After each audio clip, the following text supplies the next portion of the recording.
ನೋಡ್ತೀವಿ. ಇವತ್ತಿಗೂ ಸಹಿತ ಕಂಬಳಿ ಒಳಗೆ ಎಷ್ಟು ಒಂದು ದೊಡ್ಡ ಶಕ್ತಿ ಇಟ್ಟಾರ ಅಂದ್ರೆ, ಈಗ ಸದಾಶಿವ ಮುತ್ತೆ ಅವ್ರ ಬಗ್ಗೆ ಹೇಳಿದ್ರು, ಅಂಬಳಿ ಕಂಬಳಿ ಆಸ್ತಿ ಮಿಕ್ಕಿದ್ದೆಲ್ಲ ಜಾಸ್ತಿ. ಇದನ್ನ ಮಹಾತ್ಮರು ಹೇಳ್ಯಾರ.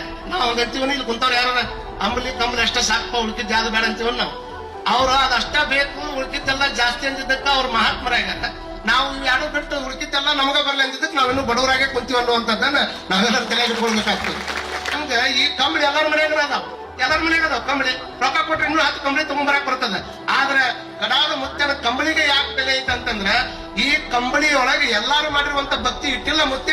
ಈ ಕಂಬಳಿ ಒಳಗೆ ನಂದೇಶ್ವರ ಗ್ರಾಮದವ್ರು ಏನೋ ಬೇಡಿದ್ರು ಕೊಡುವಂತ ತಾಕತ್ತನ್ನು ತುಂಬಿ ಈ ಕಂಬಳಿ ಒಳಗೆ ಇಟ್ಟ ಅನ್ನೋ ಕಾರಣಕ್ಕೆ ಈ ಕಂಬಳಿಗೆ ಇಟ್ಟಕೊಂಡ ಬೆಲೆ ಬಂತೆ ಹೊರತಾಗಿ ಮತ್ತೊಂದು ಕಾರಣಕ್ಕಲ್ಲ. ಎದಕ್ಕೆಲ್ಲ ದೇವ್ರ ಪೂಜೆ ಮಾಡೋಕ್ಕಿಂತ ಮುಂಚೆಕ್ಕೆ ಕಂಬಳಿ ಸೇವಾ ಮಾಡೋದಪ್ಪ.